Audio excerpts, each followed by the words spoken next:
Yeah, yeah, yeah.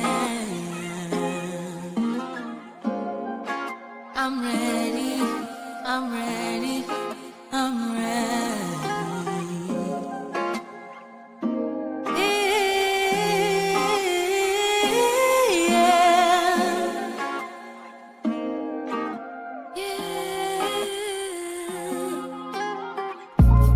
I see a dream, that dream is green, and I don't mean material things. Freedom to the land, child, woman, and man, as we take up for what we stand.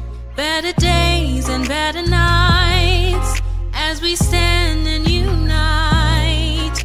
We're one and the same. Why is it so hard not to point and to blame? Better sheet, get our houses in order and we'll see the peace. There are steps that we must take if we wanna see. I see my people rising, no more stopping us. Couple billion acres across America, us. The peace rose for the sake of us. The sake of us, the sake of us. I see my people rising, no more stopping us. Couple billion acres across America, us. The peace rose for the sake of us. No more failing, telling, being beneath. What a beautiful moment, and a sight I can't wait to see. Even if I miss it, at least I wasn't part of the mission. Changing lives of men, women, and children.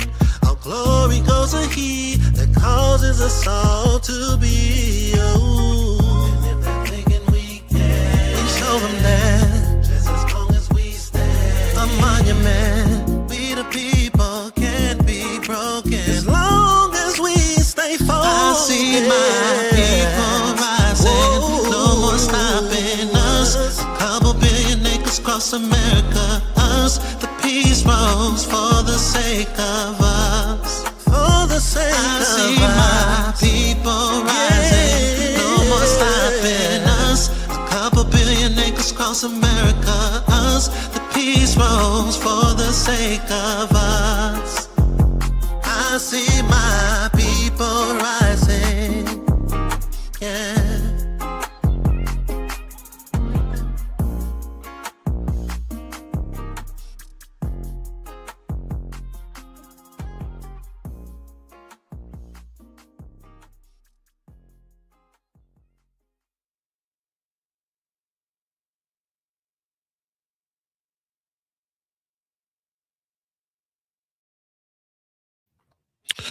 Shalom, shalom, shalom lekulam. Mina sikarashi shema. אני מתפלל שכל בסדר עדכם היום or halayla. Peace to you all. I'm Chief Prince Shama. I pray all is well with you all today or tonight. I have none other than Chief Prince Zebulon present with us. Shalom, shalom, Chief Prince. Hey, shalom, shalom, shalom, Mubarak, Bashem, Yah, hallelujah. Hallelujah. It's been a week, you know. We didn't come in last week, but we're back.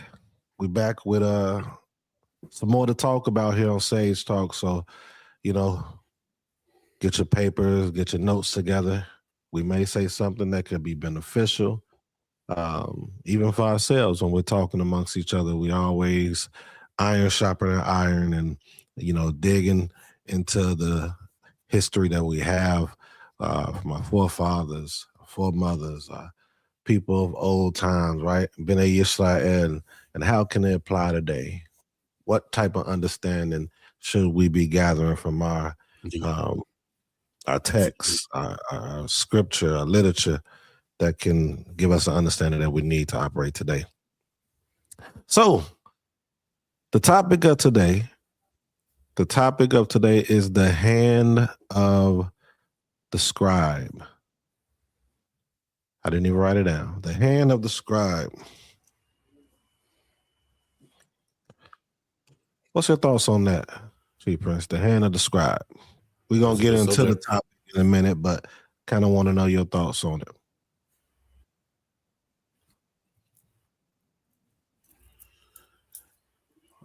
Can you hear me clear? Okay. Okay, there must be like a lag in the audio, I guess. So yeah, you asked about the importance of what do I think about the importance of the scribes. The funny thing is, and we're not going to dive too deep into it at the moment. We'll kind of spread it out as the topic goes forward. But when we talk about the term scribe, scribe uh, is often viewed in this, with the same through the same lens, along with what we talked about in the previous episodes, with terms like Pharisees. These are terms that because of the obviously because of the Christian church, many of our people have built up an inherent hatred for. So when you hear scribes, you automatically think of corrupt individuals instead of looking at them for what they are, essentially, and they are the reason why we have any of the literature that we have today.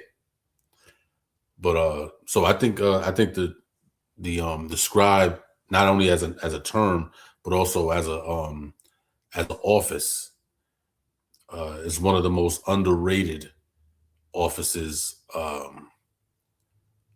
among our people in the history of our people, especially in the Americas. I don't think that prior to the Americas did we have such a disdain for the idea of a scribe.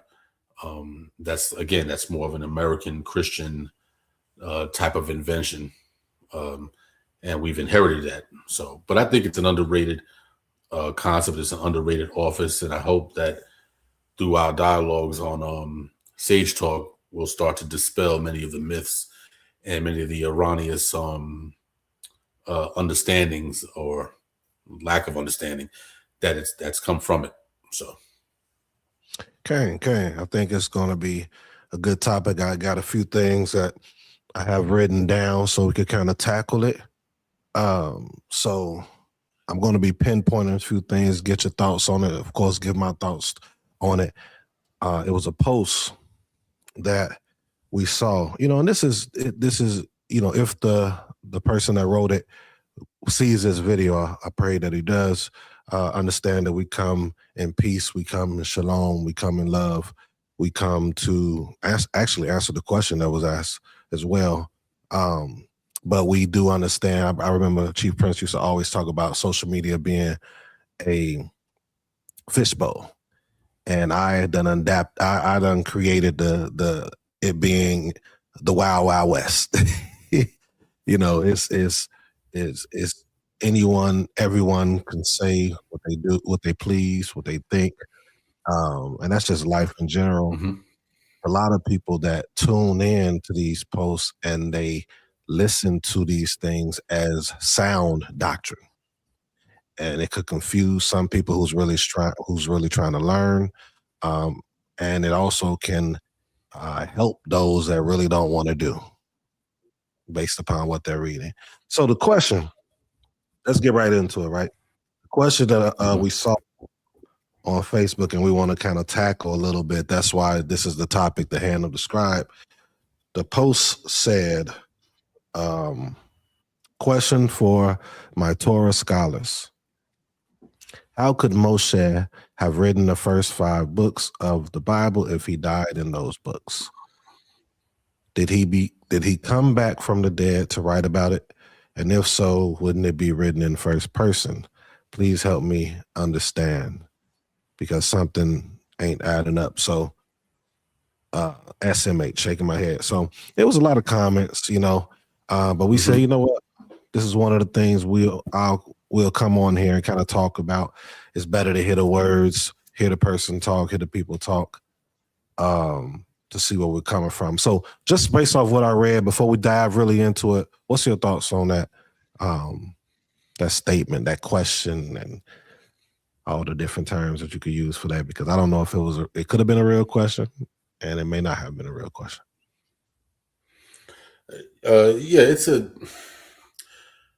and I always want to, as we know, we always try to be as balanced as possible. We try to consider where the person is coming from.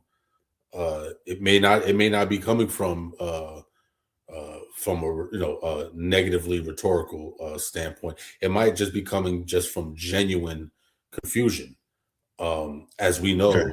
know, in the time that we live in, the Israelite community has become a community more so of faith than academics. And I'm using the term faith loosely, of course.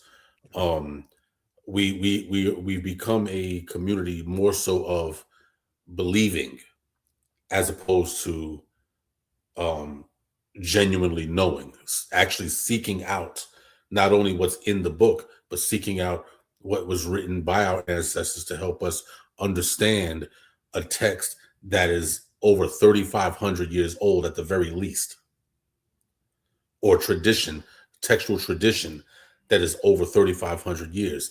So a lot of these, I think some questions such as the one that was posed might genuinely be a question from a person who just simply doesn't know. Maybe the organization or the camp or the lack of camp that he was indulging in just never addressed those issues, and he or she, I don't know if it was a brother who said it, but they may very well just simply be confused. Whereas on the flip side of that, it could be, it could be one of those posts to create rage bait.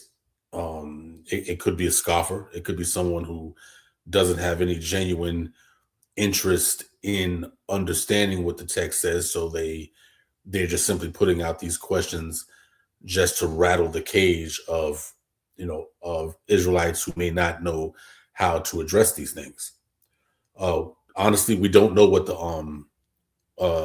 root of the purpose of of why they're posing the question. We don't know. The only people that know, the only individuals that know the answer to that is that person, and of course the Most High. So as of right now, we don't know. But I will say that if we're going to come from the perspective of that it's for the sake of being a scoffer, then that we'll have to deal with that question a little bit differently than just simply going into the script, because just from the way that it seems to be written, they may not have a quote unquote belief in the Bible anyway. Again, I don't know. We don't know, just based on what we're seeing. So, all right. So let's start this way. Okay. I'm going to give you all the definition of a ancient, more specifically, Israelite scribe. All right, we're going to tackle that because the title of today here, Sage Talk, is the hand of the scribe, and we need to understand what's their purpose, what's their qualifications, what that they actually do. Like you had said, we kind of dismiss some of the other things or the qualities of an actual scribe. We don't really know. So let's go into what is the ancient definition, not just a regular definition, not just a Webster's definition, but an ancient definition of an Israelite scribe, right? So an Israelite scribe was a trained covenantal official responsible for writing and copying sacred texts. Most people know them as writing. Some people know them as copying, preserving the Torah and national records, teaching and interpreting the law, serving in administrative and governmental roles, and guarding the accuracy of Israel's written tradition. A scribe was not just someone who could write. He was a guardian of memory and covenant continuity. So one of the best parts in this definition that I like is the guarding the accuracy of Israel's written tradition. You often speak on how when we talk about Ezra, he could have done the same thing that other empires did with their written history. and didn't really talk about the negative and the bad things that pertain to Israel. Everything could have just been great. You often speak on that. Did you want to speak on that a bit, or? Yeah, I mean, and this, and we've, like I said, we've already delved into it quite a few times, but for the sake of anyone who has not been made privy to some of this information, like you said, it actually seems to be a fact, and that is that Ezra, and this goes obviously to the integrity of the biblical tradition, is that Ezra was in a very unique position when the 70-year captivity ended. You know, he basically survived generations that had been born into captivity who had no real remembrance of Jerusalem, no remembrance of the culture that was in the land at the time, and definitely no knowledge or any extensive knowledge of the scriptural tradition. Because I think we spoke in the previous episodes, in the days prior to the Babylonian captivity, Israelites there was no such thing as Israelites with there was no Tanakh at that point. Such a concept didn't exist. There wasn't, you call it a Tanakh or Old Testament or whatever. These things didn't exist. The Torah existed, but not everybody had a Torah. Everybody didn't have a Torah scroll because there were no scrolls in the early days of Torah. It was written on lambskin. It was written on decent level parchment, but it wasn't anything of quality, and it definitely wasn't written as a collective roll of text. It was individual rolls. Okay, here's Bereshit, or here's this text over here. The rest of the books of what we call the Tanakh, either some of them didn't exist yet, or the ones that did, half of them were in the northern kingdom. Maybe another half was in the southern kingdom. Some of them didn't exist yet because Ezra hadn't written them yet, like Chronicles, his writings, Nehemiah. So there were things that, scriptures that just did not exist at that point in time. And Ezra was in a very unique position where he could have, because no one else really knew what the scriptures said themselves, he could have went through all of these texts and could have redacted them in a way where he made everybody in Israel look good. He could have made Solomon a perfect king, never bowing his knee to hundreds and hundreds of different deities. He could have caused Dawid to be absolutely perfect, not a single adulterous bone in his body. Okay. He could have done a lot of different things. He could have actually painted the kingdom of Judah as perfect, the entire kingdom. But he said, no, there was 5 righteous kings, and the rest of our kings were trash. Northern kingdom, all of them were trash. And so this shows the integrity of Ezra, because when he had an opportunity to be dishonest, to make us and our ancestors look good, he chose to be truthful and said, no, well, we're good when we want to be. We're righteous when we want to be. But when we're wicked, we're as wicked as we want to be. And he was very, very fair and very balanced. Just balances, just weights, just measures in all of these things. So again, I think this is important as we go forward in these discussions about the scribes, because Ezra is setting a precedence about textual integrity, ethical integrity. Okay. All right, so let's get into it. So it's quite a few places that we're going to go to and kind of just speak on it a little bit. But we'll start here, right? So let's speak on Moses himself was a writer, but not the final editor. So when we go to Exodus 24:4, it says that Moshe wrote all the words of Yah. Devarim 31:9, and Moshe wrote this Torah. Right, we can actually go to it, but I'm gonna actually go to certain ones, but I'm just highlighting it so you all can write it down when you get a chance. Devarim, Deuteronomy 31:24, when Moshe finished writing the words of this Torah, right? So Moshe wrote, but in Deuteronomy 34 records his death, right? Let's go to really quick. I'm gonna pull it up on the screen so people can see.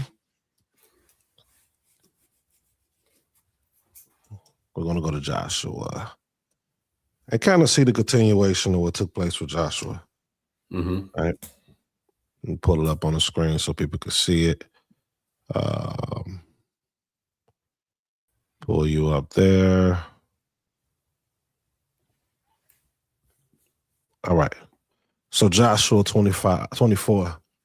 You all should be seeing it soon. There he is right there. And Joshua wrote these words in the book of the law of Elohim. And he took a large stone and set it up there under the oak that was by the sanctuary of the Supreme King, right? So we see right here, it says, and Joshua wrote these words in the book of the law, right? So he's actually doing some scribal work as well. He's continuing or doing a continuing pattern of what Moshe was doing. And we're going to get into some because the question was asked, when he died, did he resurrect himself? And I think that it's some things that we misunderstand when it comes to scribes, right? You also brought out, keep in mind Joshua 24, everyone. You brought out Ezra. So Ezra in Ezra 7-6. I mean, we went over this often, so I'm not going to jump over to that. We've been talking about Ezra and Nehemiah for a minute, on the Nehemiah for a minute. So Ezra 7-6, it says Ezra was a skilled scribe in the Torah, or the Torah of Moshe. 7-10, he set his heart to study, do, and to teach the Torah. Nehemiah 8, Ezra reads the Torah publicly, right? So what else? Let's go to Jeremiah 36. I'm just going to these spots, and I'm gonna let you come in and speak on your thoughts. But I want them to see this one as well. So we had an example of Moshe, of course, writing. And then we had an example of Joshua. We spoke on Ezra. Now we're in Jeremiah 36:4. Right? It says, then Jeremiah called Baruch, the son of Neriah, and Baruch wrote on a scroll at the dictation of Jeremiah all the words of the Supreme King which he had spoken to him. Yirmiyahu, Jeremiah then commanded Baruch, saying, I am restricted. I cannot go into the house of the Supreme King. So you go and read from the scroll which you have written at my dictation. The words of the Supreme King to the people at the Supreme King's house on the day of fasting, right? So we're seeing right here that Baruch is writing the things that Jeremiah has instructed him to do, right? That's that dictation part we were speaking of. So what he's saying is coming all on the scroll, right? But now let's go into the last part of what he said. That I'm gonna throw the mic at you for a second. The third person argument, right? And Moshe said, and David did.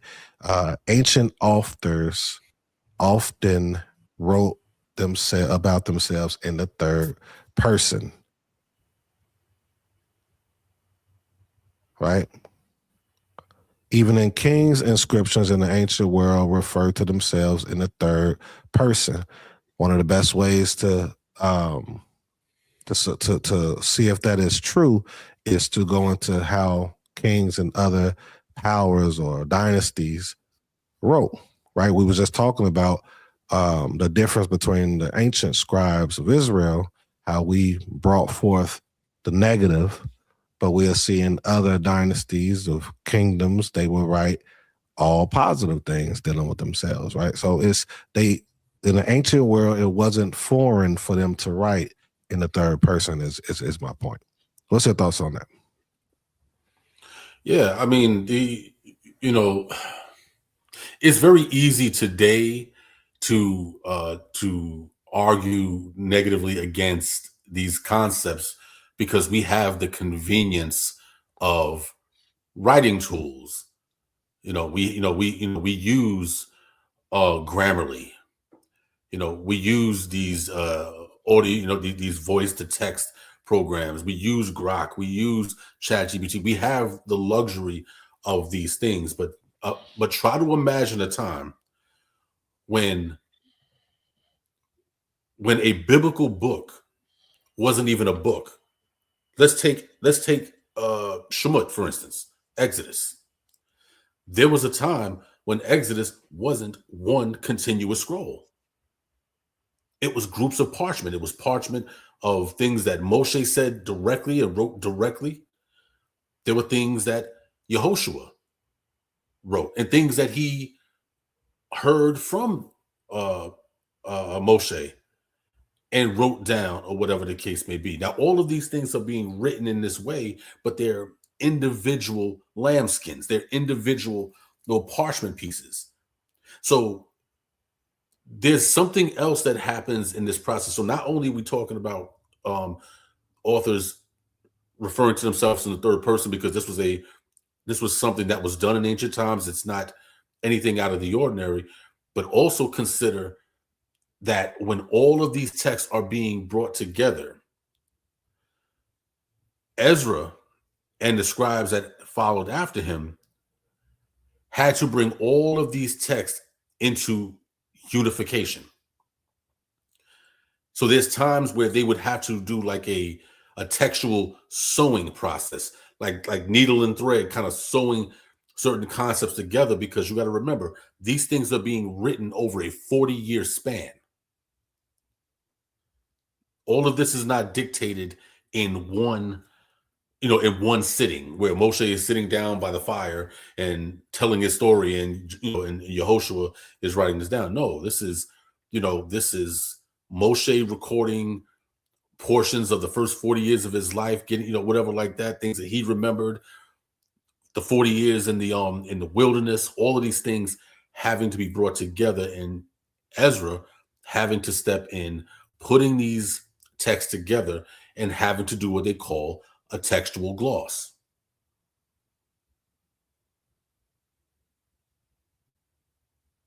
This is not anything that should be surprising. So writing in the third person, textual glossing, this is what writers, and we know this because nowadays we call them editors. When you put a book together, if you are trying to publish a book, whether it's a independently published book, but especially if you're going through these big publishing companies like Penguin or Simon Schuster or whatever, you write your document, and it's a great document or whatever like that. But what do? You give it to an editor, because now the editor has to go in and say, okay, I understand the assignment. I understand what's happening here, but this has to be put in a way that is going to be very fluid. It's going to move from point to point to point, and the reader is going to be able to understand it, not how the author is writing it, but how it needs to be understood by the reader. This is what editors do. And you kind of brought that out too, real quick. And just to be clear, for those that's listening, Chief Principal is not speaking from just theory, like many of us do. We speak just from theory.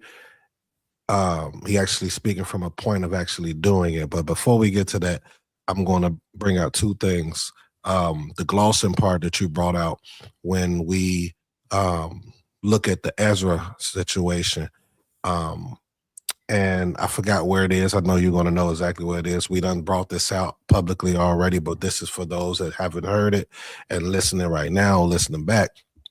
But in the time of Ezra, they didn't know what a prophet was called in Samuel days, right? Was it Samuel? The book of Samuel, right? Mm-hmm.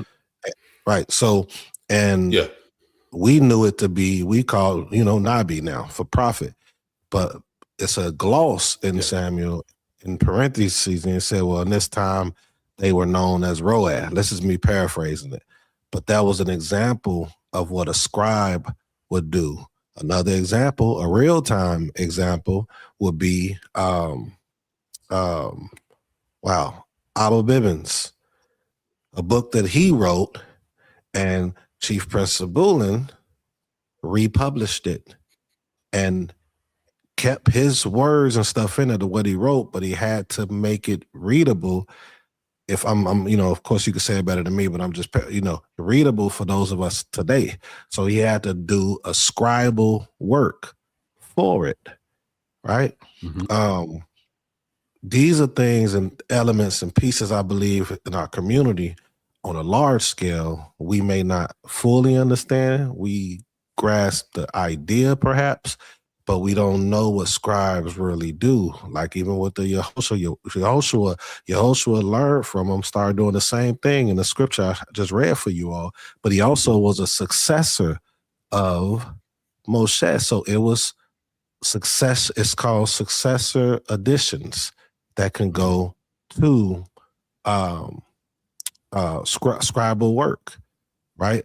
So when that question was asked about, well, he was dead, how is this put in here? His successor was there. His successor was present, What's your thoughts on that? Shalom, shalom. No, it's actual fact. I mean, all throughout the scripture, and because there's something I wanted to bring out too, pertaining to Moshe and Yehoshua, a very interesting text, which you would think that as many times as we've read this particular portion of Shemot, we would have actually saw this, or at least saw it in the context that we need to understand it right now. But as far as what, that's chapter 17. But before we go there, I wanted to just briefly, just so that anybody who is listening or will be listening, when you mentioned prophet, Nabi, Sia, Oroe, that was in reference to 1 Samuel 9:9. And just for the context of it, because one of the earliest examples, or the earliest examples that I've seen someone bring this out, and I got to give credit where credit's due. This particular understanding was brought out, as far as I understand, maybe as I remember it was brought out by a brother in ISUBK in, I think, maybe 1996, a brother named Priest Shabar. And that was the first, he brought it out in a particular cassette teaching back then. We still had cassette teachings, and he was addressing the issue of Genesis 25 and 23, and showing that Genesis 25 and 23, that something occurs in the text that it's stated as a fact, but there's no explanation. There's no explanation. There's nothing given to us to give us an understanding of what's happening in the background. That text is when Isaac or Yitzchak and Rivka, they're expecting Rivka to eventually give birth, and she finds out that she's having twins. But these twins, or whatever like that, or the children that's in her belly, they are apparently wrestling. There's a lot of turmoil going on in her womb, and she's saying, "Well, if this is a blessing, then why am I suffering? Like what is this? This is not supposed to be happening. If this is such a blessing." And it says, "Then she went and inquired of the Lord," and that's it. Like nothing. And then the rest of the text continues to go. But when we look at the text and they say, well, wait a minute, well, what does inquire mean? Now, most people would say inquire means, oh, well, she prayed and the Lord answered. But when you go to 1 Samuel 9:9, we find Ezra, who has glossed the text to explain something that was no longer understood in the days that he lived, but was understood in previous times. So what he does is, in the middle of First Samuel 9, he inserts a statement to clarify. He says, before time in Israel, when a man went to inquire of Elohim, he used to say, come, let us go to the Roy, or the seer, for he who is now called a prophet was before time called a seer. And I'm going off of the KJV, but the NASB 20 is just as good. So this is how we know that a scribe is explaining to us that, yes, the term that we use now, Nabi, this term wasn't known in the days in before time in Israel, during the time of Shemuel. Nabi would have been a foreign word. They called him the seer, the roe, the seer. So this is an example of a scribe looking back and trying to clarify issues that would have been unknown to the people of his time.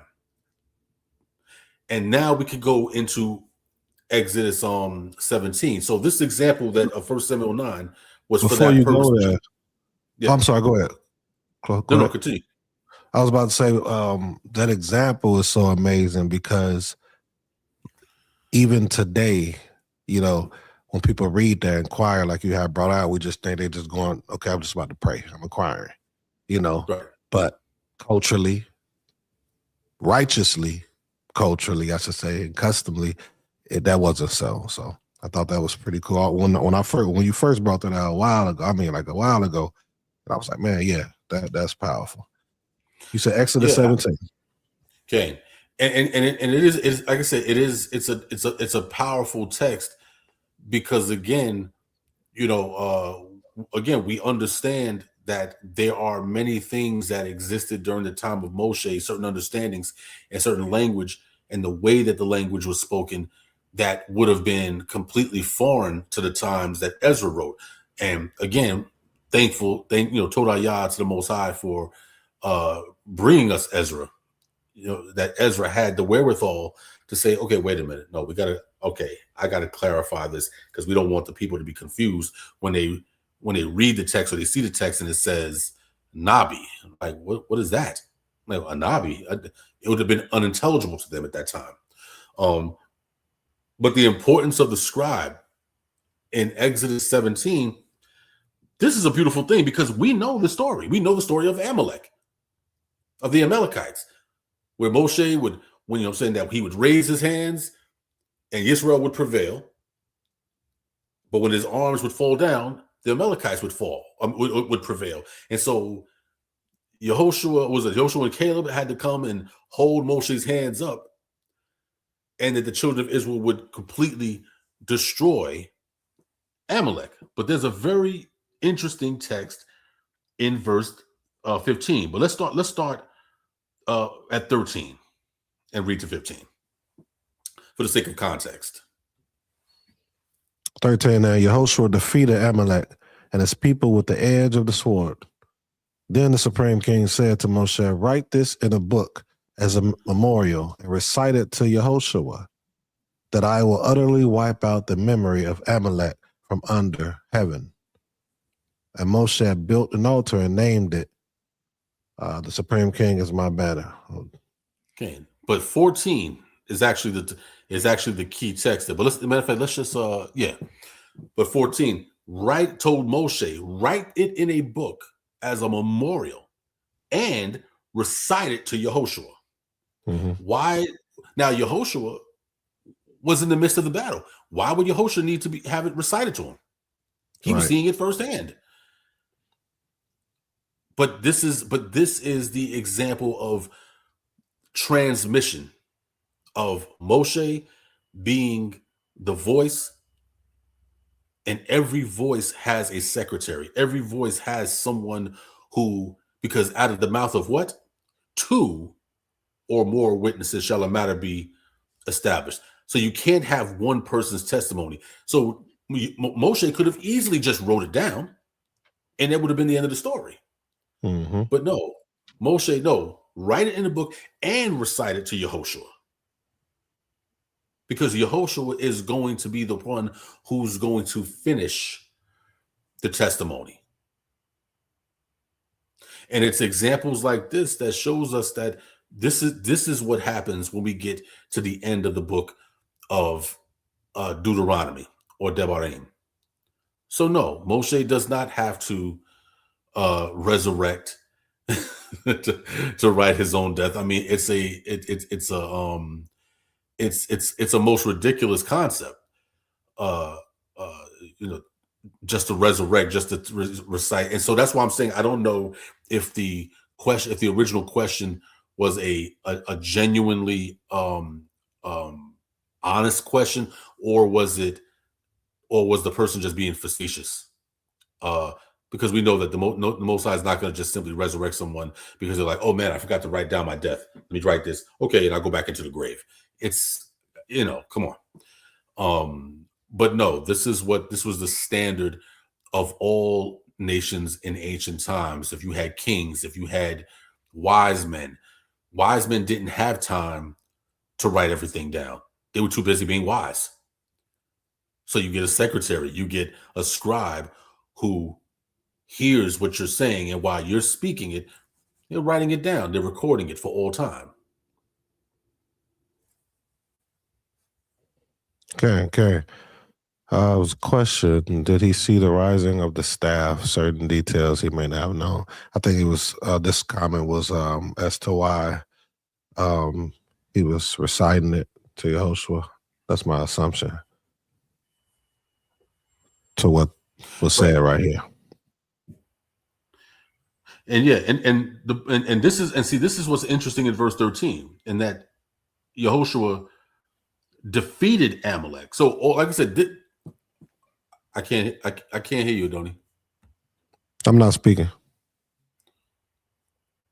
Oh, I'm sorry. I was looking at had another screen open. I got the YouTube screen open, trying to see the comments. But yeah,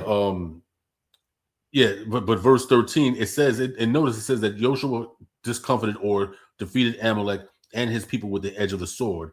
And the Most High said unto Moshe, write this for a memorial in a book.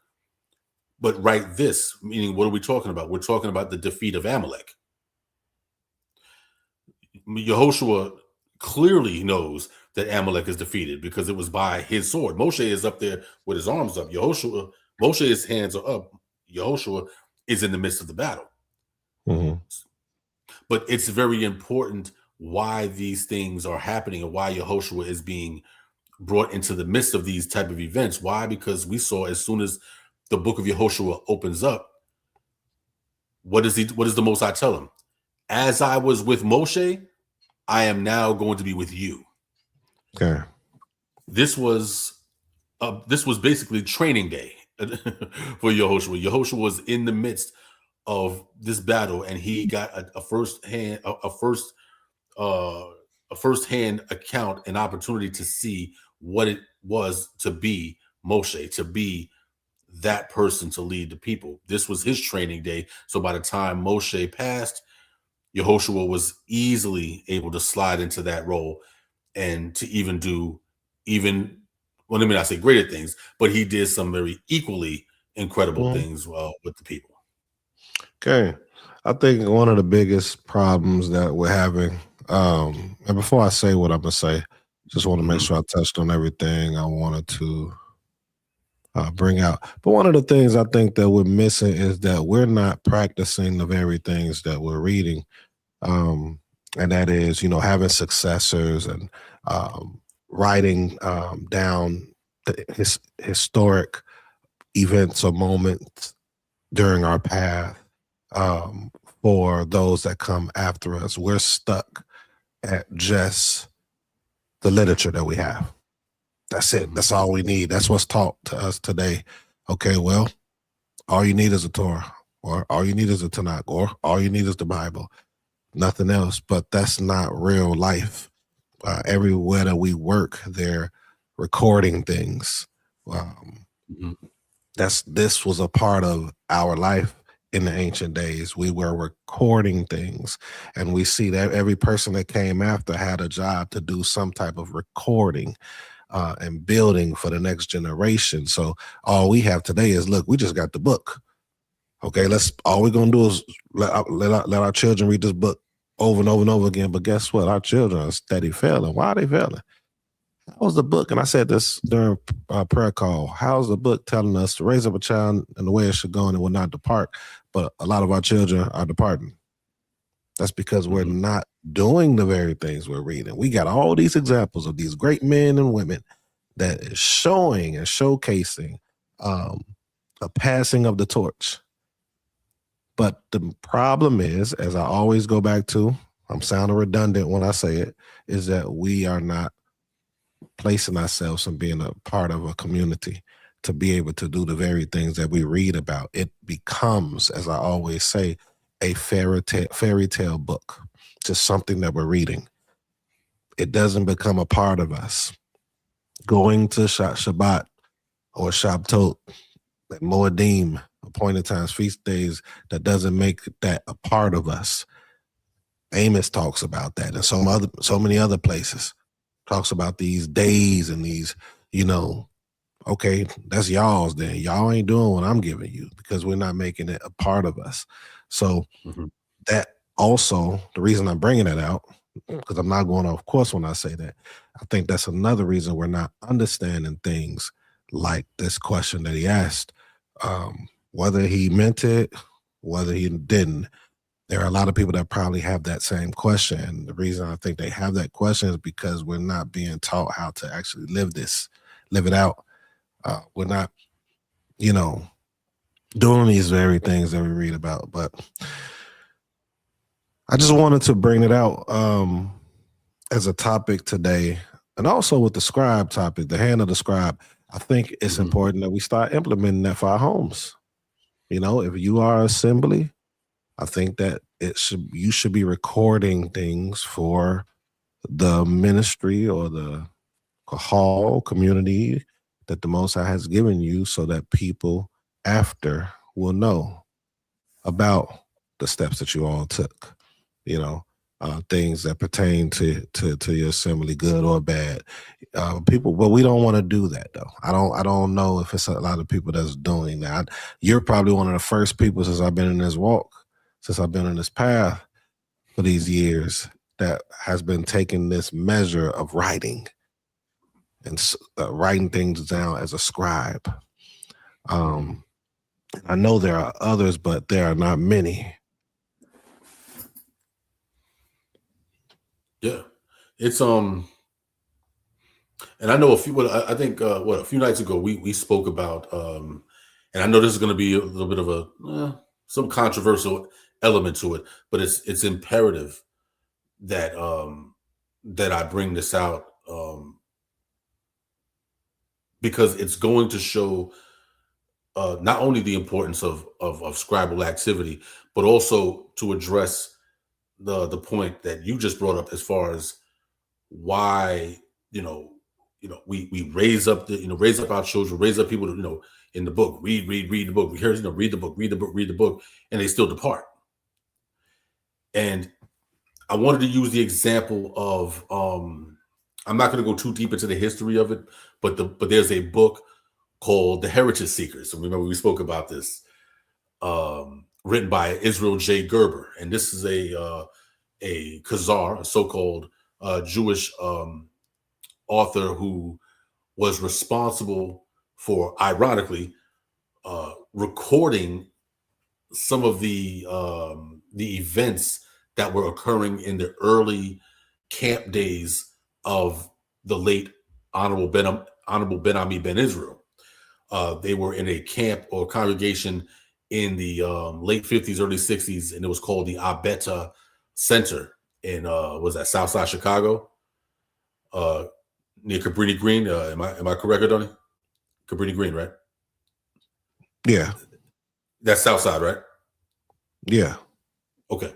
Yeah, I'm not from Chicago, so yeah. So so this individual, Israel J. Gerber, was recording, like just sitting in the back of the sitting in the back of the room or whatever like that, and just observing, but also taking notes. And he talks about when the that particular community left America, went to Liberia, and then eventually from Liberia, started to go into Palestine, or as we would call the land of Israel. And one of the requirements when they got there, that the Israeli government gave them, was that, well, if we don't have a problem with you coming into the kibbutzim, or this communal setting here, but in order to do that, you have to go through absorption. You have to go through a process of converting to Judaism. And one of the elders, Prince Hezekiah, he told them, told this particular rabbi that's telling them this, he said, "Nah, we don't have to convert. Why would we have to convert to something that we already are?" And they're going back and forth on whatever. And Prince Hezekiah is standing his ground, and he's like, no, I'm not. No, we're not converting or whatever like that. And besides, we keep the Torah. We read the Torah, we keep it, whatever like that. And this rabbi made a very interesting statement. And I don't think it came from a good place, but I think the statement there's an element of truth to it nonetheless. He told this prince, he said, yes, you do read the laws, but without the Mishnah, without this understanding, your understanding of the law is like idolatry. And it's a crazy statement. Again, from an Israelite standpoint, you're like, who the hell is these people to tell us, what we should be doing, whatever like that. But it's a factual statement, because what he's saying is, listen, number one, you're not reading out of the Torah. You're reading out of the Old Testament. You're reading out of the English. You don't know Hebrew. So you're not reading it out of the Torah. You're reading it out of the Old Testament, King James Version English. Therefore, your understanding is now forever locked in to the King James fence. You cannot think outside of the King James Version, because this is the version that your understanding of the law is rooted in. So he's basically saying that, number one, if you're not even able to go into the Hebrew, if you're not able to go into the Mishnah and all these other, then your understanding of the law is idolatry. Because even if you read this particular law, can you explain how to actually do it? Can you really explain how do you do it? And it was a very valid point. I don't think it came from a very good place. I think, this Khazar was just trying to, be evil, whatever like that. But in retrospect, this is kind of the problem. The problem is that we have our children reading stuff. And that's good. Reading is great. Yes, read the law. Read the 10 Commandments. Yes, thou shalt not, thou shalt not, thou shalt not. Yes, no doubt. That's good. But if you're not giving children and adults too, if you're not giving them practical ways on how to keep the law, not just simply say, okay, keep the Shabbat. No, let's be more practical. Like, okay, like what type of things should we do on the Shabbat? What type of things shouldn't we do? Should we rest, or should we serve the Most High? Should we fast during the Shabbat, or this is now giving us an understanding of, okay, what does it mean to actually keep the Shabbat? Just simply saying keep the Sabbath means nothing if you literally don't know what to do on the Sabbath. You're just sitting around sleeping, which is not the same as rest. So there's an understanding that if there's no comprehension as to why we're doing what we're doing, and to explain it accordingly, then you can recite these things over and over to a child or to an adult, and they will do what? They will literally walk away and go and forget the manner of person that they are. Because you haven't given them the root of what it is that they're supposed to do. You're just giving them the words themselves. And that's what makes it idolatry, because what you're doing, I don't know if you said this already. I was typing, it's an offside. I don't know why I thought I heard you wrong. But it becomes idolatry because you are basically, for lack of better terminology and explanation, you are idolizing your way of doing something, especially if you're by yourself. You know, like you're not, when it was given, it was with a group of people. Even when Ezra could have literally just told people what to do, but he established a group of people. They came back with each other and studied and figured out, okay, how are we supposed to do this? They studied. It wasn't just one person. There was order involved. So the idolatry part, when you have no explanation, you have no one showing you, everything is just you and the spirit. And correct me if I'm wrong. Stop me if I'm wrong, if I'm going off base of what you're saying, huh? What'd you say? No. Continue. Yeah, that's the part that I believe we're missing, you know. And when I first heard you bring that out, I was okay. That makes, you know, perfect sense. Like, these things needs to be documented. Like, even if, say, you had an assembly, I have an assembly, and we don't do it the same, we better be still making some documentation as to how to do what it is we're reading, and have those that are learned assisting in that process to make sure that it continues for generations to come. This has always been the case in our literature. It wasn't just, hey, okay, this is what it is. No, I've shown you examples, a few examples scripturally, to where they had to add to, go figure, don't add or take away, right? Which I think that was out of context too, by the way. Like, we use that so loosely, but yet we see it's being added. We see things are being added. So, shalom, Adon. Are you saying said ones that say that keep Torah because of their understanding shouldn't, because it becomes idolatry? So no. Oh, no. So I will say this, and I'll let you answer that question too. Let me bring it up so you can see it. You're coming at the back end, Adon. You're coming at the back end. It's like the 4th episode of Sage Talk, and then all the different teachings that has been taught on Shabbat or different Sabbaths. You're at the back end, but let me try to fast forward you into where we're at right now. Well, we teach at House of Balance Ministries and Obeyed Mazan Ministries, right? False balance is abomination, so everything needs to be leveled off, right? Home is the foundation, community is its mirror, and the nation is its product.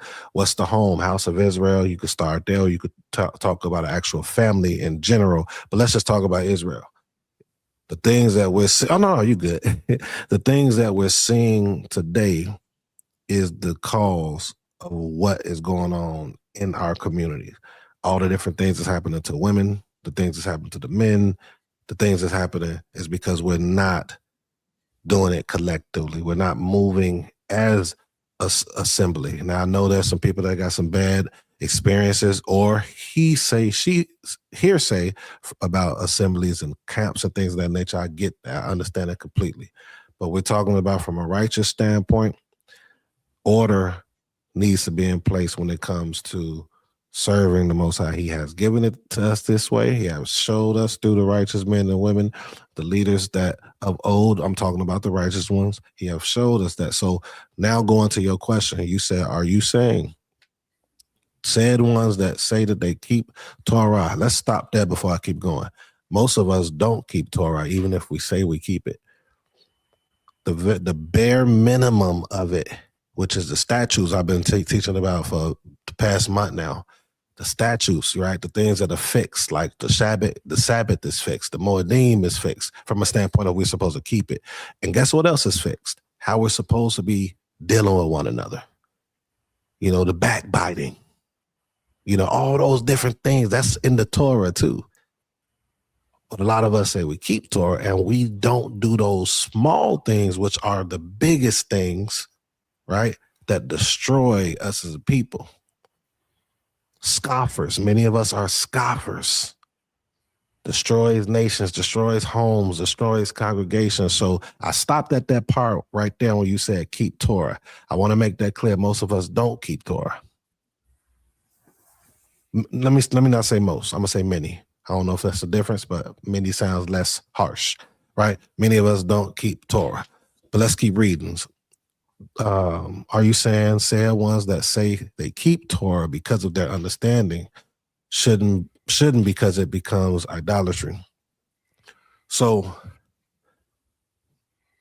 if you are moving along and you are a person that don't believe that anyone can teach you, can guide you, can help you, can assist you, can hold you accountable, and you hold them accountable as well, build the way that the Torah has instructed us to be, then you are idolizing your own thoughts on how it's supposed to be.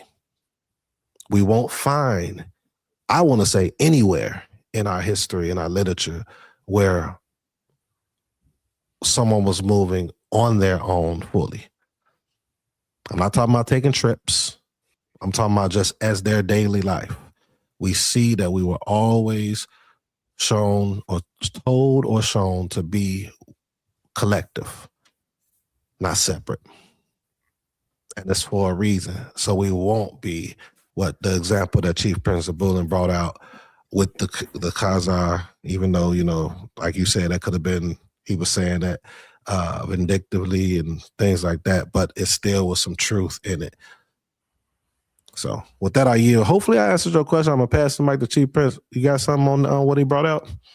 Hopefully I didn't leave anything out, but yeah. I think told out for that question. Kane, and I think the brother might have been bringing out. I think the question may have been rooted in maybe him coming in maybe a little late and just kind of caught the tail end, like you said, of what we were going in. But no, I mean, as far as the statement about keeping the Torah according to their understanding, it can be looked at as idolatry. Let's look at it this way. Let's consider if we did not understand the nature of the Most High's name, whether we say it's a higher or Yod-Heh Wah-Heh, because ultimately it runs into the same thing. If we don't have an understanding of the nature of the Most High's name, which leads to the nature of the Most High, can we honestly say that we are serving him? Some people say, well, the Most High knows our heart. Yeah, but that's not the question. The question is, can you in fact serve the Most High in ignorance? If you don't understand what you're doing, is it considered to be true worship? I want to use an example, and I think a lot of our brothers and sisters who they work within the parameters of what they call the New Testament. I think they can appreciate this example. This is John chapter 4. The Gospel of John chapter 4. It's actually it's probably my favorite chapter in the entire gospel, mind you. Chapter 4 is kind of interesting, and it's the portion concerning the woman of Samaria. So this is a portion that he's going into a conversation with a woman of Samaria, most likely a Samaritan, an actual Samaritan, with Israelite blood, but probably mixed among the nations, as we saw that happened during the destruction of the Northern Kingdom in 722 BCE. But there's a dialogue between the two, and it says, John chapter 4 verse 7. It says, there cometh a woman of Samaria to draw water. We'll say Yeshua. Yeshua said unto her, give me to drink. For his disciples were gone away unto the city to buy meat or food, whatever. It says, then said the woman of Samaria to him, how is it that you, being of Yehuda, ask drink of me, which am a woman of Samaria? For the Yehudim have no dealings with the Samaritans. Yeshua answered and said unto her, if you knew the gift of God and who it is that said to you, give me to drink, you would have asked of him, and he would have given you living water. The woman said unto him, sir, you have nothing to draw with, and the well is deep. From whence then has you that living water? And I'm trying to get to the root of what I wanted to touch. Okay, yeah, all right. I want to just, for the sake of brevity, I want to skip down to verse 19, because this is actually the root of what we're talking about. In verse 19, it says, the woman said unto him, sir, I perceive that you are a prophet. Our fathers worshipped in this mountain, and you say that in Jerusalem is the place where men ought to worship. Yeshua said unto her, woman, believe me, the hour comes when you shall neither in this mountain nor at Jerusalem worship the Father. You worship what you know not. We know what we worship, for salvation is of Yehudim. But there's an interesting concept that runs through this text. This is a woman of Samaria. She is a Samaritan, and that means that she is of Northern Kingdom descent, extract. She's saying, listen, our fathers, my fathers, we worshiped in this mountain. So he's like, you don't know what you worship. Just because you worshiped in this mountain, remember, the Samaritans worshiped at what? Bethel, at the house of Elohim. But was the Northern Kingdom worship in accordance to Torah?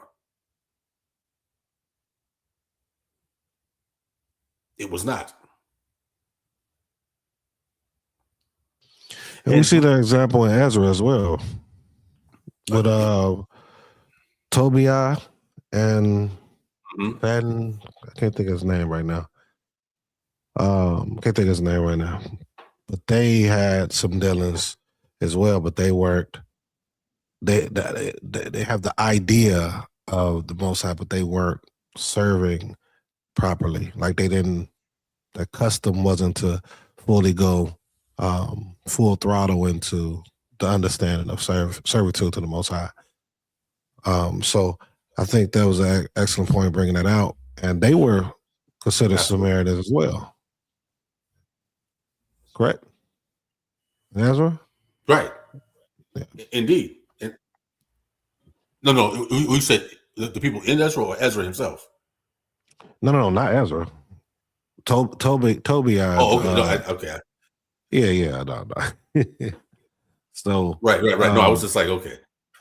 Yeah.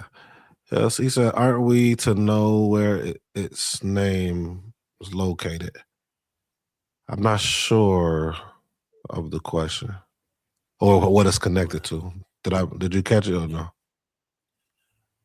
No, I'm not really sure. Maybe if the brother can just reword the question in the chat or whatever like that, and then we can definitely address that. But okay. But yeah, but even the example of what is that in Isaiah or Yeshayahu chapter 1, where they were clearly keeping the Sabbath. They were clearly doing all the things that they were supposed to do. It says, yes, your new moons and your Sabbaths, all your Moedim, all these things, yes, you're doing them.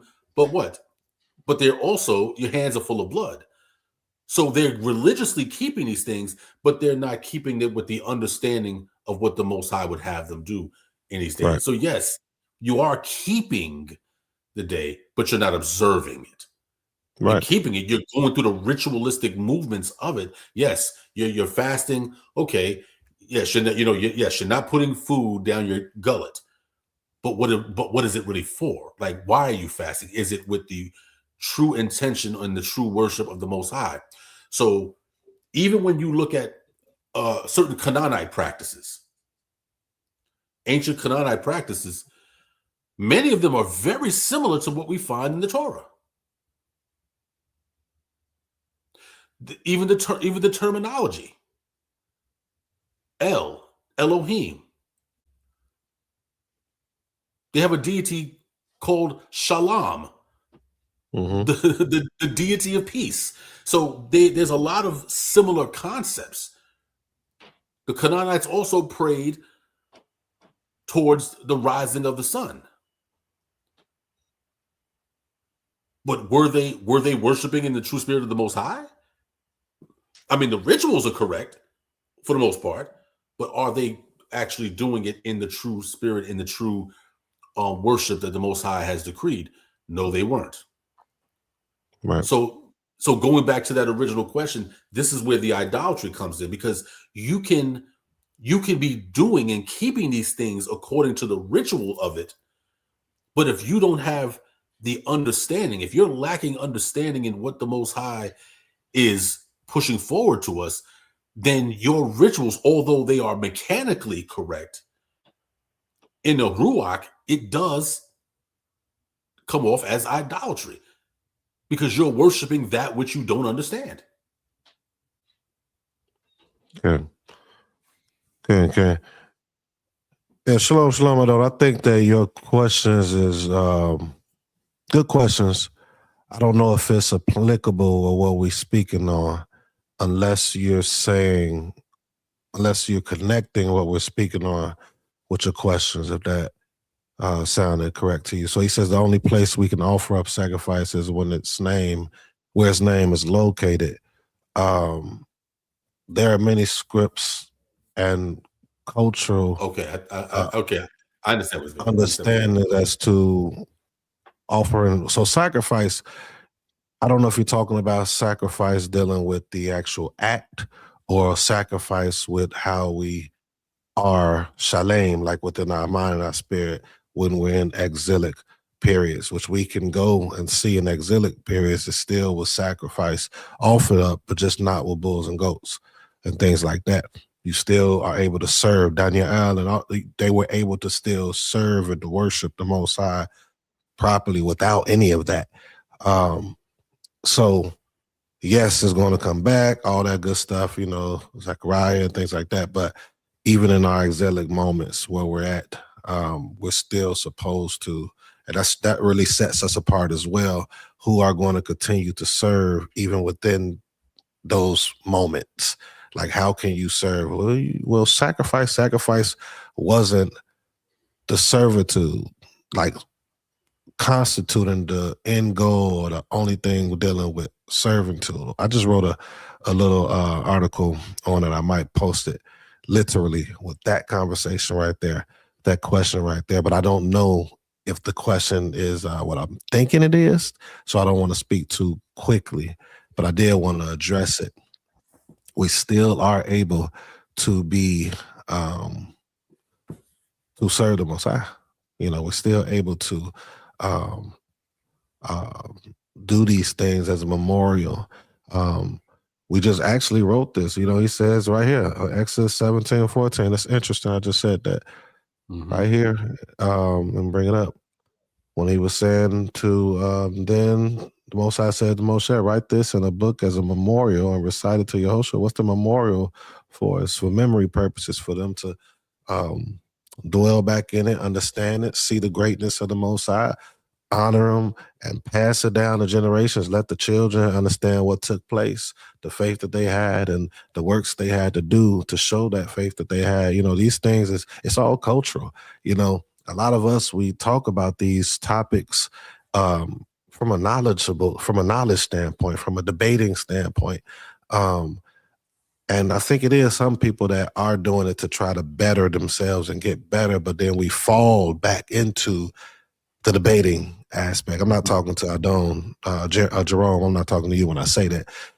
This is what I've been teaching for a minute about, and I think that's what we're missing, and we're losing the core of how to really serve the Most High, Tamim, get to that level of Tamim, and also Shalem. I always talk about Tamim with Shalem, right? One is the act. Tamim is being blameless on how you walk, how you move, the action, and basically without fault. No one can really say nothing to you. But then the Shalem part is the one where your mind, your spirit is super connected to the Most High, right? That's your inner being is your spirit is really there to serve the Most High, So like you have those instances where they still kept the high places, but the Most High said that he was perfect in his spirit. How is he perfect, but he still have the high places, right? So all of these things are connected. I hope I don't sound like I'm jumping around, but I'm trying to show that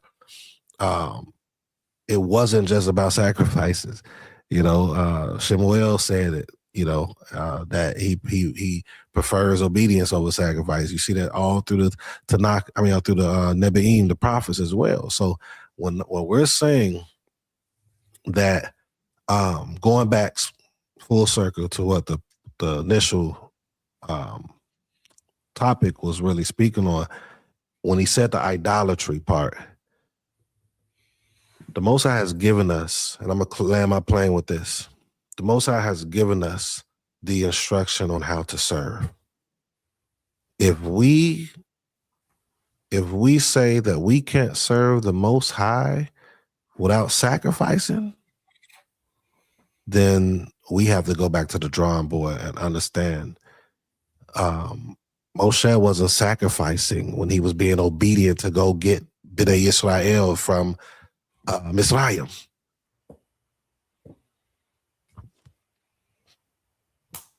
He wasn't sacrificing. Correct me if I'm wrong, someone. Was Moshe sacrificing the way that we teach here in America, saying, oh, we can't do this because we don't got the Levitical priests? Was he sacrificing when the Most High told him to go get the children of Israel out of Mizraim? I wish I could hear y'all right now. Yeah, it's and that's what's interesting, because I remember years ago on Facebook, a lot of these issues were brought up. Some people used to like to argue it, whatever like that, but there were actual some groups that were just literally just about building with each other. Like, okay, let's just have a discussion and go in and whatever like that, healthy discussion. And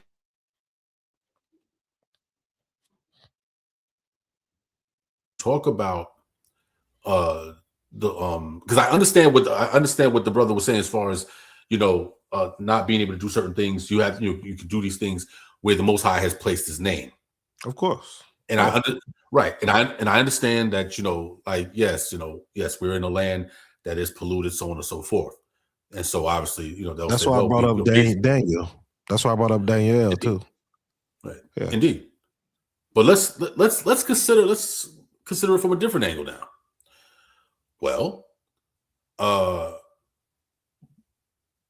prior to Jerusalem being called Jerusalem, before it was the city of David, what was the name of the city?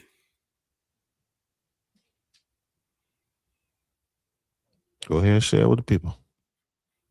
It was Jebus, or as in the English, Jebus, Jebus.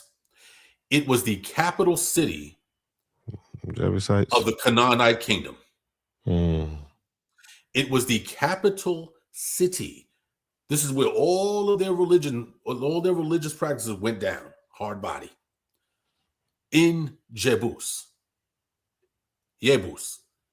And then afterwards, it was renamed Jerusalem, meaning what? Established or built in peace, which I always thought was an interesting.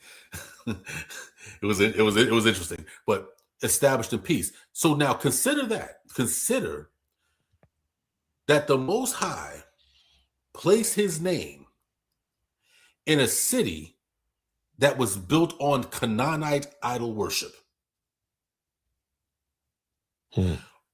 Ultimately, what would be the difference between placing his name in a corrupted city like Jebus and just renaming it Jerusalem, versus placing his name amongst the children of Israel wherever they may dwell. What is that script in The Isaiah? scripture What is talks that? about that too.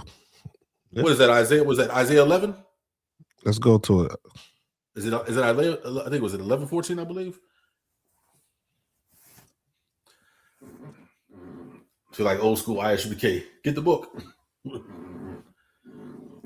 So why you picking that up? This is not this is not coming from an argumentative standpoint, but just consider that we have to look at it and say, well, what made Jerusalem a set apart city? It was two. It was the Most High and the presence of his people. Mm-hmm. We made it set apart. The moment that we were no longer there, the jackals came. The jackals and the wolves and all these came, and it was just another city. Our presence in the name of the Most High is what sanctified that place. Otherwise, it was just a capital city of Canaan. We sanctified it. Did you pull up you got the script? Yeah, I don't see what you're saying there. I do see it's talking about the restoration of the remnant. So maybe you can find it. But I will say this real quick too. When you said about we sanctify it, I mean, if you really dig deep with Jeremiah 29, when he says, "I have a hope and a purpose for you," and I think 11, verse 11 somewhere. When you start from the beginning, I always go to the scripture, and he's telling them to, build ye houses and, make your own food and, marry your children with children. Then it says to actually pray for peace in the city that you're in. These are still elements of a sanctified people coming together to showcase their servitude to the Most High. It says, then you all will call upon my name and I will hear. So it's like all of this stuff is still present, and that's in the exilic moment, Mm-hmm. But yeah, I didn't see where you. So let me go to. I can read it if you want me to read it. Yeah, I think I might have pulled up the wrong text on that one, obviously. But I know which one you're speaking of, though. I just don't know off the top of my head the actual passage where it's at. But yeah, I mean, it's all these arguments, is necessary. I get it. I understand it. But the bigger picture and what I'm bringing out, what you're bringing out is, it's impossible, in my opinion. It's impossible for someone to just pick up the scriptures and don't have guidance. Mm-hmm. Guidance.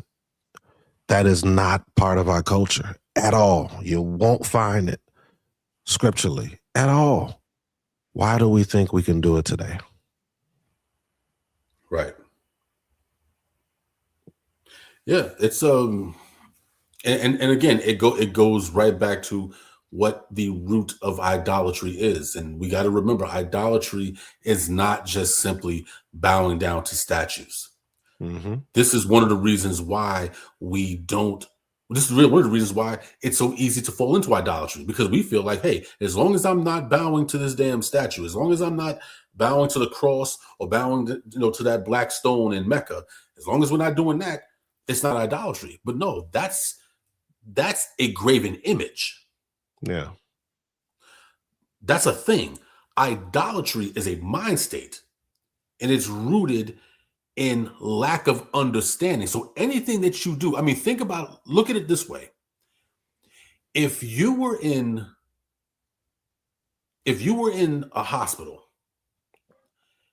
and you are trying, and you went into a surgery room or whatever, and to perform surgery, and you grab these tools, and you don't understand what you're doing, they're not going to say, "Oh, no," they're going to say, "No, you don't know what you're doing. Get out of this room." If you jump into a car and you don't understand how to drive, you don't know how to drive, you're going to kill yourself. Mm-hmm. If you grab a firearm and you've never been trained, if no one's ever shown you how to fire, how to hold a firearm, whatever like that, you will mess around and shoot up everybody in your house. You know what I'm saying? What that shows you is that unless you understand what it is that you're doing, you're operating in a very dangerous space. How do we know this? Because Christianity exists. Mm-hmm.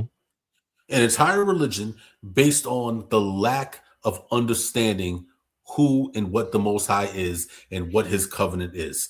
And the entire religion is based on the lack of that understanding. So just like in those examples, and it's the same way with what I gave the example of the nations that were round about us. So for instance, take a look at the ancient Babylonians, who were our relatives through the children of Arphaxad, the son of Shem. The ancient Babylonians, their seventh day is called Sabbatu. Shabbatu. They acknowledge that, yes, this is the seventh is a Sabbath. The question is, were they keeping the Shabbat to the Most High? No. Even though the name of their day was Shabbat, and it was the seventh day, it didn't mean that they understood the Most High. There were other ancient peoples. There were the Assyrians and the Babylonians and other nations that, if you look at some of the wall paintings, you see that many of them wore fringed garments. Does it mean that everybody who wore fringes were indulging in the true worship of the Most High? Absolutely not. Mm-mm. So again, we can go through the religious mechanical motions of a thing, but if we don't understand the root, if we don't understand the spirit in which it is being done, it is a form of idolatry, because in the immortal words attributed to Yeshua in John chapter 4, you don't know what you worship. You might as well be one of those people over there. What is that? Was that in the book of Acts, I think, where I think Paul, whatever like that, when they went over there to Rome and they saw a statue, like a statue or whatever like that, a plaque that says "To the unknown God." That is ultimately what idolatry is. It is your worship to an unknown God. So when the Most High says that you don't know me, that's why we fall into idolatry. We fall into this fake sense of worship because it's not aimed at the right direction, and it's not based in the true spirit of what it's meant. So going back to that point that the brother was trying to bring out, that is why the statement kind of rings true, because if you don't understand what it is that you're doing, then you're not actually doing it. Catholics are some of the most prayerful people that I've ever met in my life. They will pray you under the table. Doesn't mean that they Go ahead, I'm sorry. No, just saying that they will pray people under the table, but it does. But their vehement praying doesn't mean that they are in fact serving according to the true nature of what the Most High dictates. I want to bring this out. This may have been what you was looking for. I'm not sure, because we're in the book of Ezekiel. We're going to go through the whole book of Ezekiel. I think we made it to chapter 8, chapter 6. Yes, yeah. 11:14. I said 14. Yeah, it says, "Then the word of the Supreme King came to me, saying, Son of man, your brothers, your relatives, your fellow exiles, and the entire house of Israel, all of them are those to whom the inhabitants of Jerusalem have said, keep far from the Supreme King. This land has been given to us as a possession. Therefore say, this is what the Supreme King Elohim says, though I had removed them far away among the nations, and though I had scattered them among the countries, yet I was a sanctuary for them for a little while in the countries where they had gone. That was it. I kept saying Isaiah 11:6. Yeah, but it was Ezekiel. So therefore say, this is what the Supreme King Elohim says, I will gather you from the peoples and assemble you from the countries among which you have been scattered, and I will give you the land of Bnei Israel. So he's still, and this is the portion, the part that I bring out often, and that is, even when we bring up those conversations, which is still truth, it's factual, what he brought out.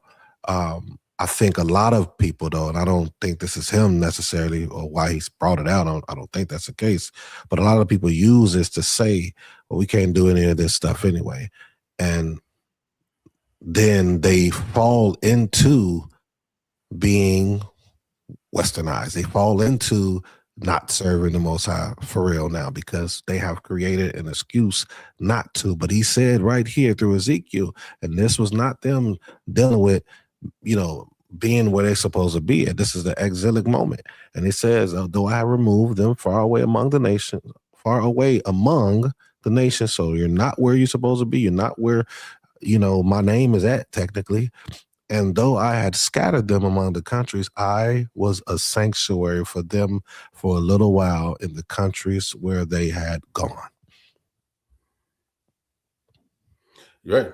And that in itself is letting us see that even among the country, even in our scattering, that the Most High would still be a sanctuary to us, a little sanctuary. Like, yes, no, it's not going to be the same sanctuary as it was in Jerusalem, but that's obviously not the point.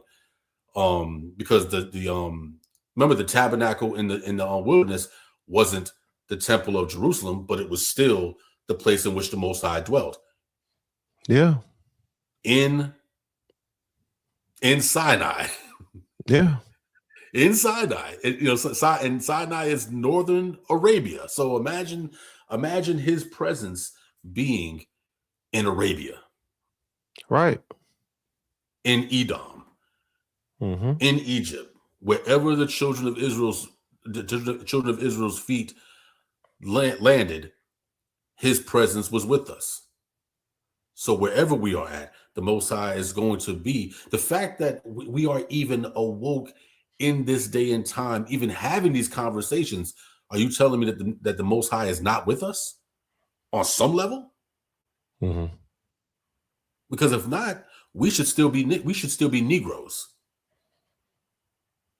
There should be no conversation about the children of Israel and all this awakening stuff like that. So no, the Most High is going to always be with us. No, it's not going to be like how it would be in Jerusalem, but that's not the point. Okay. And we got to remember this too, you all, and this is why we're bringing it back full circle. The hand of the scribe, really being able to teach the cultural aspect of how to move, how to live. So again, the women aren't getting hurt. The elders are being protected.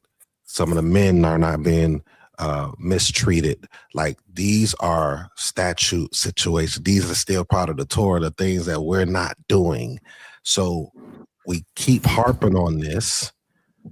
We keep harping on writing stuff down, recording things so things could be passed on. Why is it important to do it now? Because how the heck? Everybody talking about we're going back to Israel and things like that. Okay, well, who's going to govern who if we're not practicing these things properly?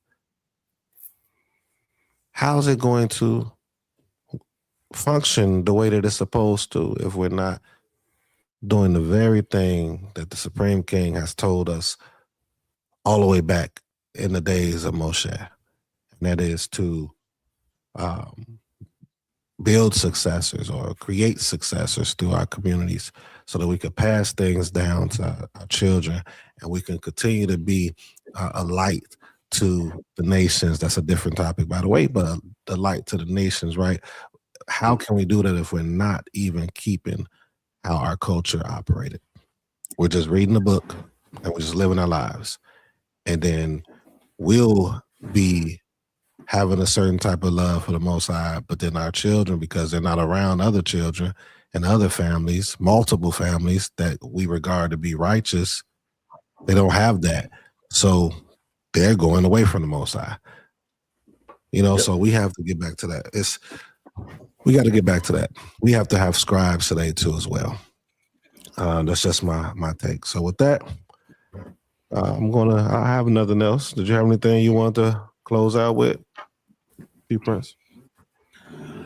No, not particularly. I think we kind of hammered the subject in as much as we could. It's a good subject, but I think there's also other elements that eventually are going to come out of this as well. Maybe obviously in future episodes, because obviously we can't say it more enough that the codification and canonization of our writings, of our of not just what our ancestors wrote, but the things that are going to be necessary for us in this day and time, things that we're writing to help our people understand a law and a culture that has been lost for thousands of years. I mean, you can think about how long the children of Israel in the Americas has been without culture. Yes, we've had the Bible, but the Bible is not culture. Right. It's a translation of our texts that contain the culture.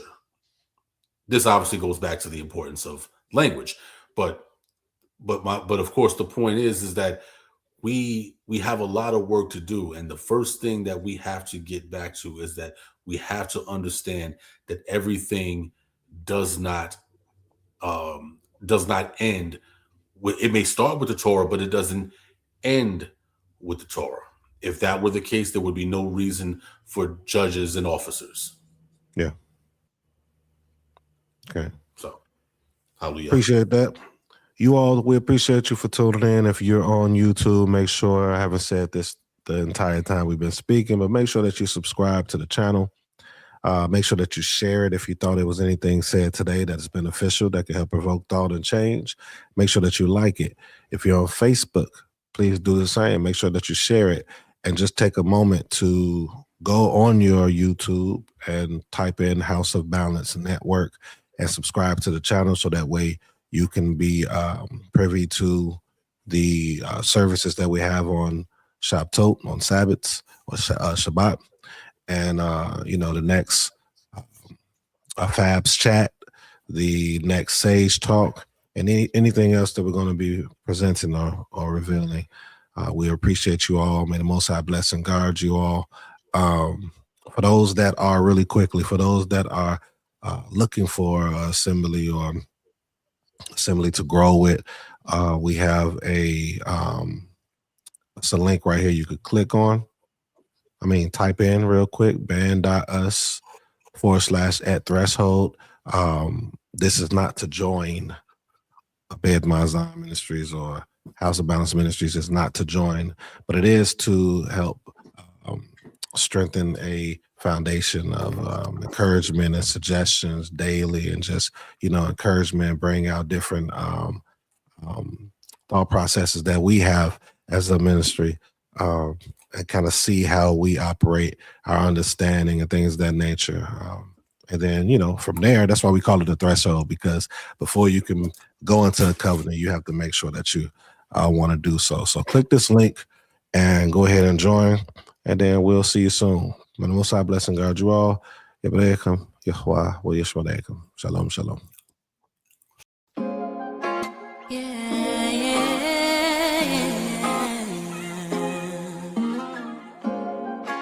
I'm ready, I'm ready, I'm ready. Yeah.